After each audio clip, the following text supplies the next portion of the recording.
Next topic आता है हमारा यहाँ पर अकाउंट्स एंड इट्स फॉर्म्स। अब हम बात कर रहे थे हमारे नॉट फॉर प्रॉफिट ऑर्गेनाइजेशंस के बारे में, यानी कि एनपीओज के बारे में। जितनी भी एनपीओज हैं, मान लिया कि वो चैरिटेबल बेसिस पर काम कर रही हैं, चैरिटी की फॉर्म में काम कर रहे हैं, डोनेशंस इनकी सोर्सेज ऑफ इनकम है। लेकिन मैंने आपसे बात की थी अभी थोड़ी देर पहले ही कि अगर हमारे पास बहुत सारे सोर्सेज ऑफ इनकम है in the form of donations, charities, government grants, subscriptions etcetera, उसी तरह से हमारे पास बहुत सारे एक्सपेंसेस भी हैं जो हमें पे करने होते हैं। अब वो एक्सपेंसेस जो हैं वो हमारे लिए रेंट भी हो सकता है, इसके अलावा हमारे लिए न्यूज़पेपर का भी एक्सपेंस हो सकता है, मिसलेनियस एक्सपेंसेस भी हो सकते हैं, हमारी सैलरीज भी हो सकती हैं कि हमने कोई भी एम्प्लॉइज अपॉइंट किए हैं और हम उन एम्प्लॉइज को सैलरी पे कर रहे हैं। रेंट है, फैक्ट्री लाइटिंग है, इसके अलावा एसेट्स के मेंटेनेंस के एक्सपेंसेस हो सकते हैं। मान लिया कि मैं लाइब्रेरी ऑपरेट कर रही हूँ चैरिटेबल फॉर्म में, तो उसके अंदर बुक्स की मेंटेनेंस के एक्सपेंसेस हो सकते हैं। तो इस तरह से बहुत सारे एक्सपेंसेस होते हैं। अब क्या जो ऑर्गेनाइजेशंस जो सिर्फ प्रॉफिट अर्न करती हैं, क्या उन्हीं के लिए अकाउंट्स मेंटेन करना नेसेसरी है? नहीं। जितनी भी एनपीओज हैं वो भी अपनी फाइनेंशियल स्टेटमेंट्स को प्रिपेयर करती हैं। It is legally required. अगर हम बात करें अकाउंट्स की, whether accounts are required to be maintain by NPOs, then your answer will be yes, accounts should be prepared because it is legally required। अगर legally हमें बनाने जरूरी हैं अकाउंट्स, तो इसके साथ साथ हम अपने अकाउंट्स के एडवांटेज भी रिसीव कर सकते हैं। अकाउंटिंग के बहुत सारे एडवांटेज हैं। आपको ट्रू पिक्चर शो हो जाएगी, आपके पास कितनी एसेट्स हैं, कितनी लायबिलिटीज एग्जिस्ट कर रही हैं, बहुत सारी इंफॉर्मेशन हमें बैलेंस शीट से मिल जाती है। डेप्रिसिएशन कितना चार्ज किया जा रहा है, एसेट्स का कितनी वैल्यू है, अभी बुक वैल्यू कितनी है, आप उसे कंपेयर कर सकते हैं अपनी मार्केट वैल्यू से। उसके अलावा आपके पास सरप्लस है या डेफिसिट है, अगर आपने कोई भी डिसीजन लेना है कि कौन से एक्सपेंसेस एक्सीड कर रहे हैं, इनकम हमारी क्यों कम हो रही है।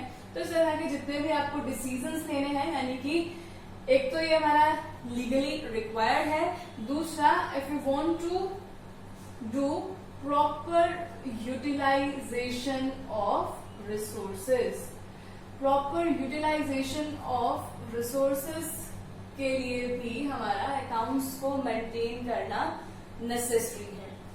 तो इसीलिए जितनी भी हमारी एनपीओज हैं वो भी अपने अकाउंट्स को मेंटेन करती हैं, हर एक फाइनेंशियल ईयर में मेंटेन करती हैं। और फाइनेंशियल ईयर हमारा वही रहता है जो हमेशा से हमारा इनकम टैक्स एक्ट 1961 ने डिसाइड किया है, दैट इज 1 अप्रैल टू 31 मार्च।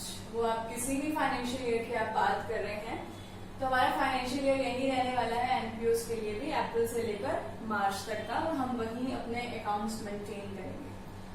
अब पॉइंट आता है कि क्या डिफरेंस है हमारे प्रॉफिट सीकिंग ऑर्गेनाइजेशन के अकाउंट्स में और हमारे एनपीओज के अकाउंट्स में। डिस्कस कर लेते हैं इसको।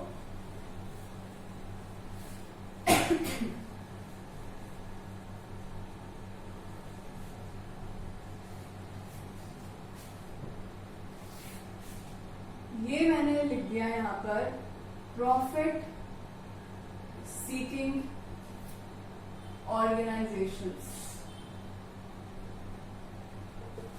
और इधर हम कंपेयर कर लेते हैं हमारे एनपीओज।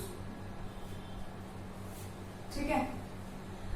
अब प्रॉफिट सीकिंग ऑर्गेनाइजेशंस में हम एक बुक मेंटेन करते हैं जिसको आप जानते हो कैश बुक के नाम से। कैश बुक को हम जब मेंटेन करते हैं तो हमारी कैश बुक को मेंटेन करने का पर्पस क्या होता है? So that we can get the knowledge about cash in hand और how much amount is deposited in our bank account. All the cash related transactions were recorded in the cash book, irrespective of related to the current year or the following year or the previous year। तो वही हमने यहाँ पर करना है कि cash book में जैसे हम कैश रिसिप्ट्स और कैश पेमेंट्स को रिकॉर्ड करते हैं, जिससे हमें ये पता चलता है कि हमारा करंट ईयर के अंदर कैश बैलेंस कितना एग्जिस्ट कर रहा है, कैश इन हैंड कितना है, या फिर हमारा बैंक में ओवरड्राफ्ट है, या फिर हमारा फेवरेबल बैलेंस है बैंक अकाउंट में, वो सब हमें पता चल जाता है हमारी कैश बुक से।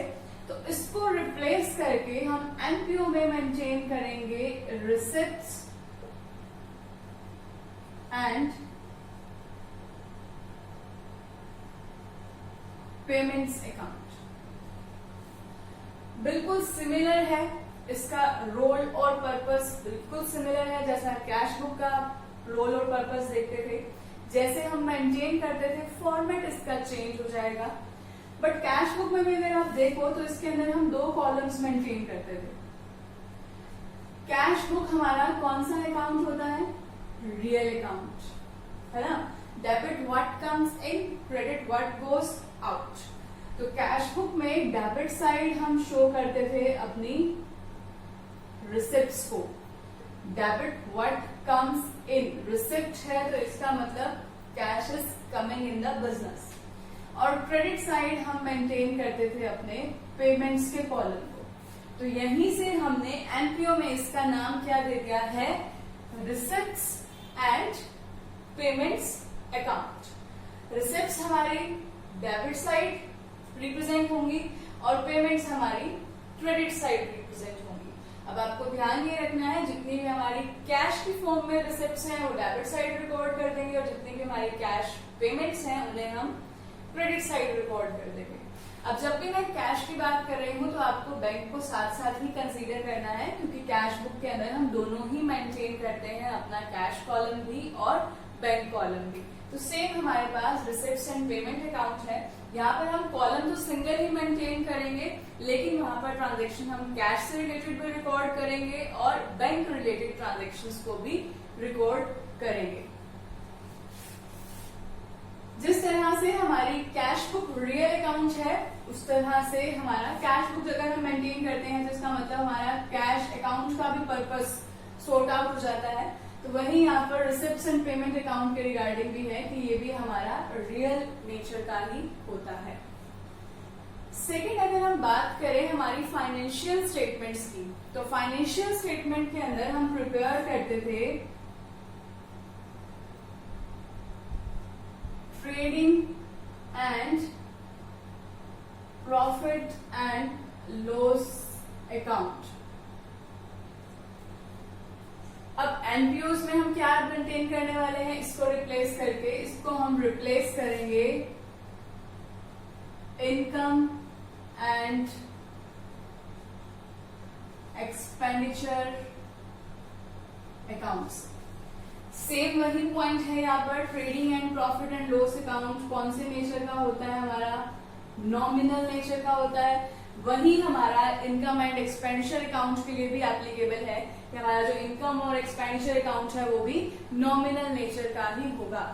Trading and profit and loss account में हम हमेशा डेबिट साइड हमारे एक्सपेंसेस और लॉसेस को रिप्रेजेंट करते हैं और क्रेडिट साइड हमारे इनकम्स और गेन्स को। तो वही हमने यहाँ पर करना है। इनकम का कॉलम आ जाएगा क्रेडिट साइड और एक्सपेंसेस का कॉलम आ जाएगा हमारा डेबिट साइड। यहाँ पर डिफरेंस ये रहने वाला है, एक तो सबसे पहली बात इसका हेडिंग हम ट्रेडिंग एंड पीएनएल दे रहे हैं, यहाँ पर इनकम एंड एक्सपेंडिचर दे रहे हैं। अगर आपने इसको यहाँ पर नोटिस किया हो तो जो हमारा पर्टिकुलर्स हैं उन्हीं को हमने यहाँ पर नेम दे दिया है अकाउंट का। जैसे कैश अकाउंट में हमारे पर्टिकुलर्स में हम लिखते थे रिसिप्ट कॉलम, पेमेंट कॉलम, हमने उसको नाम दे दिया रिसिप्ट्स एंड पेमेंट्स अकाउंट। यहाँ पर हम डेबिट साइड एक्सपेंसेस को शो करते हैं, क्रेडिट साइड इनकम, तो हमने इस अकाउंट को ही नाम दे दिया है इनकम एंड एक्सपेंडिचर अकाउंट। अब जब हम trading and profit and loss account prepare करते हैं तो इसके अंदर हमारे पास आता है या तो रिजल्ट में नेट प्रॉफिट या फिर आता है हमारा नेट लॉस।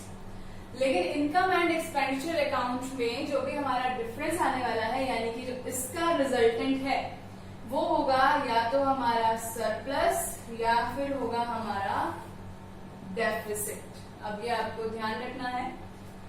नेट प्रॉफिट और लॉस का हम क्या करते हैं मैं आपको ऑलरेडी बता चुकी हूँ। वही सेम ट्रीटमेंट हमारा सरप्लस और डेफिसिट का होने वाला है।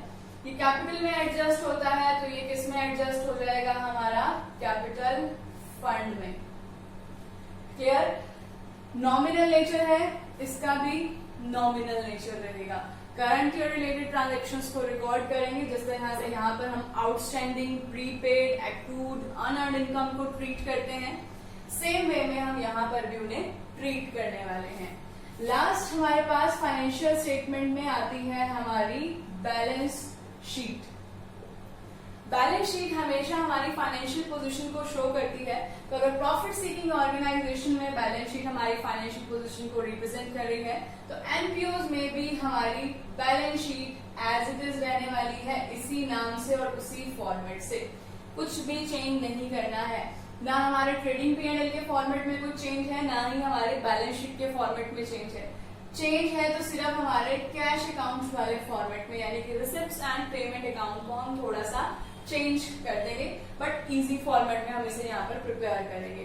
बैलेंस शीट सेम रहने वाली है, लेकिन हम यहाँ पर दो तरह की बैलेंस शीट बनाएंगे। एक हमारी ओपनिंग बैलेंस शीट होगी और एक हमारी क्लोजिंग बैलेंस शीट होगी। तो ये था हमारा अकाउंट्स एंड इट्स फॉर्म्स कि एनपीओ में हम किस तरह से अकाउंट्स को मेंटेन करेंगे और क्या कंपैरिजन है हमारा प्रॉफिट सीकिंग ऑर्गेनाइजेशन में और हमारी एनपीओज में। तो ये सारा हमने अभी आज डिस्कस किया है एनपीओज के बारे में, इसका थ्योरी बेस।